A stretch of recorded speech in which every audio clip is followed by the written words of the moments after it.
Bigyan mo nga akong 300. Wala na kaming inumin, oh. Wala ka na ibang ginawa kundi ang uminom. Magbibigay ka ba o hindi?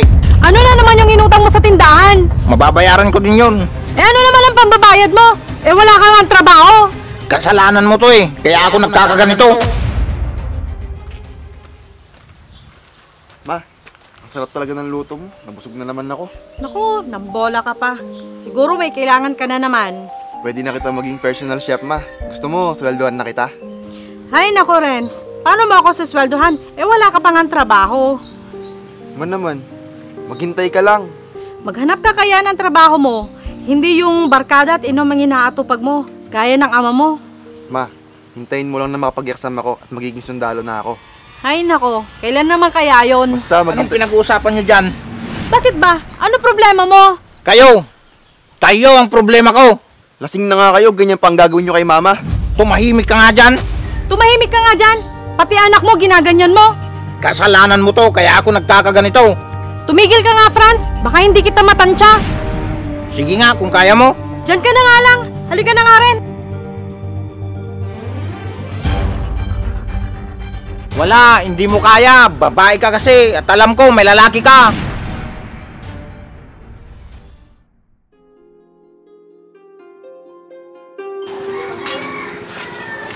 Mukhang nagwawala na naman yata si Franz, ah. Oo nga po, Lolo. Baka naman hindi nyo binibigyan ng pera, kaya nagkaganyan. Bibigyan mo ba naman ng pera yan? Ang tamad-tamad, inom pa ng inom.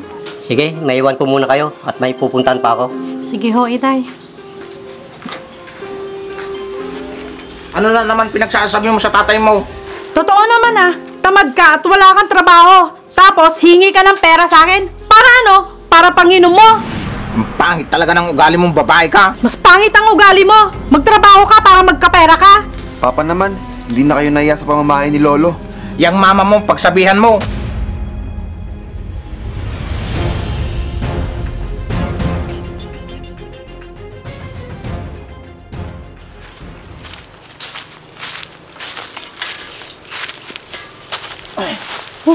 Ang hirap maging mahirap, nakakapagod. O pre, himala. Buti sumulong ka nga sa bukid. Oo pre, ang pangit na kasi ng pinagsasabi sa akin sa bahay. Galon talaga pre. O baka naman mayroon yung ulo ni Kagawad. Ano kaya kung tumagay na lang tayo pre? Nako, baka magalit naman si Kagawad. Mag-aaway na naman kayo. Hayaan mo siya, akong bahala, tara. Sige, sabi mo yan ah.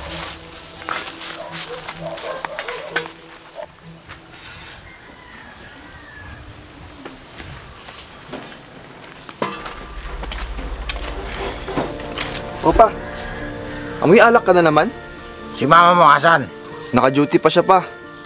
Sabihin mo sa mama mo, tumira na lang siya sa barangay hall.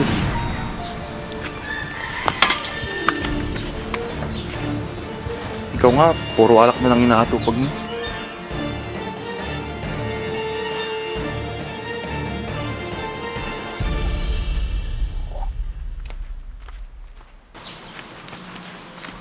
O anak, anong ginagawa mo dito? O ma, andyan ka na pala. Ang sabi mo, pumunta ng bukid si Papa. Oo, ang sabi niya magpapatubig siya ngayon sa bukid. Tignan mo sa kwarto, ma. Ang sarap ng tulog niya. Lasing na naman. Hay nako, ang papa mo talaga.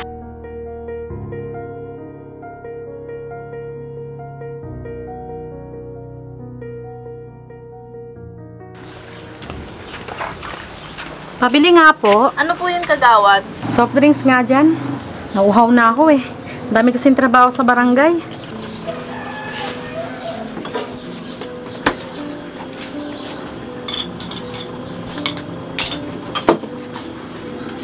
Ito po Kagawad. Salamat. Siya nga pala Kagawad, may inutang pala yung asawa mo dito na alak. Ano? Kailan pa? Kahapon po Kagawad. Kaya naman pala lasing na naman kahapon. Eto na lang ho, babayaran ko po. Handa ka sa aking lalaki ka.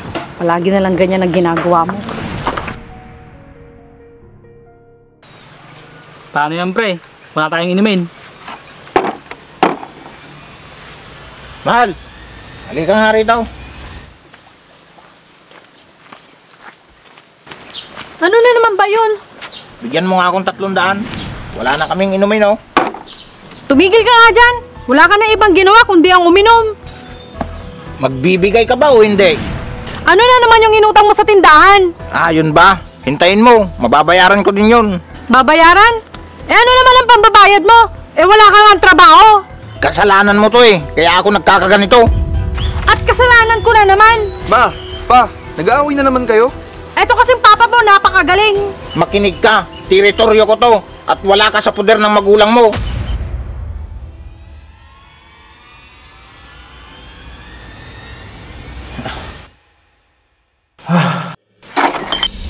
Pa, Oh pre, ano nangyari sa'yo? Hindi ako makahinga. Renz, kumuha ka ng tubig. Gawad, salit lang kung ako mo sasakyan. Renz! Renz, bilisan mo!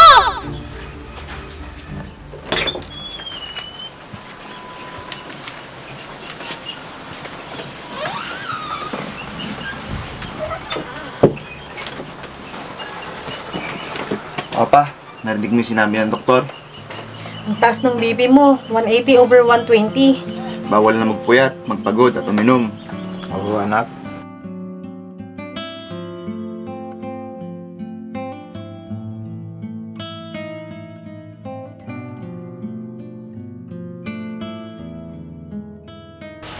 Mahal, pahingi ako ng pera, pambili ko ng gamot. O ito, punta ka na rin sa bukid at tingnan mo yung mga palay natin kung pwede nang anihin. Oo, mahal, ako nang bahala doon. O sige, dyan ka na. May session pa kami sa barangay hall ngayon eh.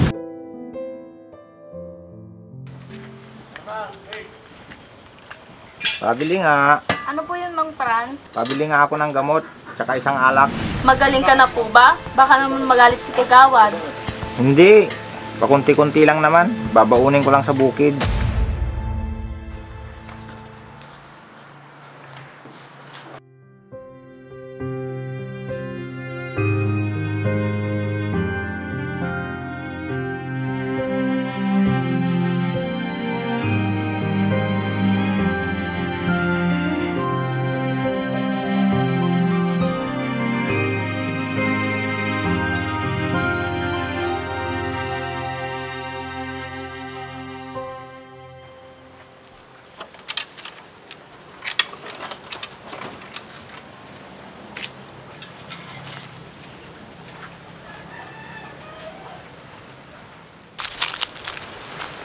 Oh pre, magaling ka na? Oo, pare. Di, pwede naman tayong uminom. Aba, syempre naman, may dala nga ako dito eh. Talagang magaling ka na pare ah.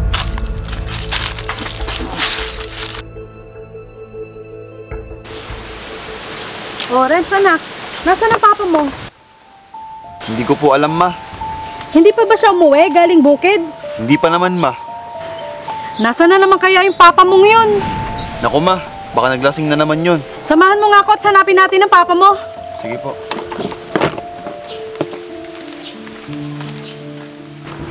Ma, doon nga sa tindahan. Baka nakita nila si Papa. Tao po! Tao po!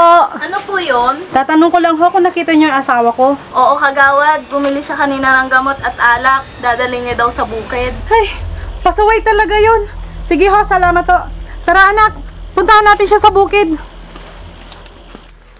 Ma, si Papa oh. Pa, Franz! Franz! Gumising ka!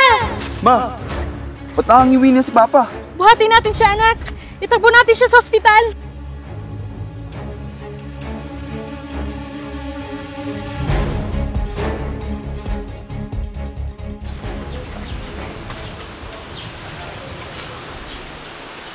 Ikaw naman kasi, mahal. Ang tigas ng ulo mo.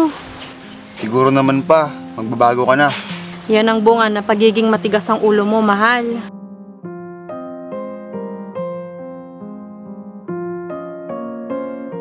Sana, mahal, tulungan mo ang sarili mo para mabilis kang gumaling. Ma, sandali lang. Maghahain lang ako para makakain na si Papa.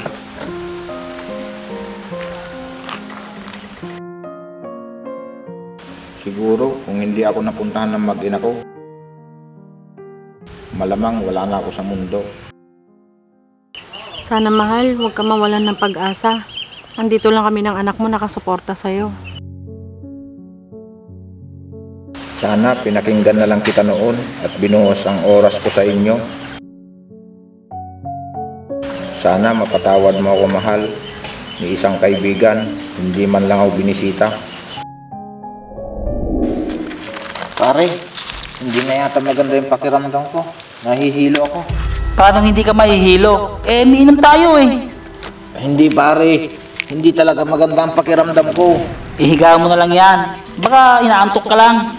Pare, iabot mo na lang yung bag ko. Hindi ko na maigalaw tong pako. Ay, nako pre. Lasing ka na talaga. Humiga ka na lang dyan.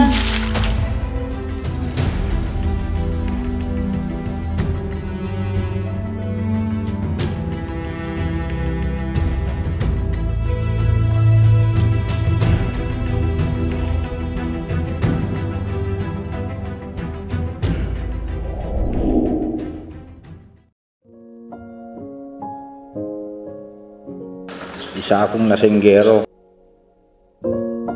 Pero pinagpala naman ako sa pamilya ko na totoong nagmamahal sa akin.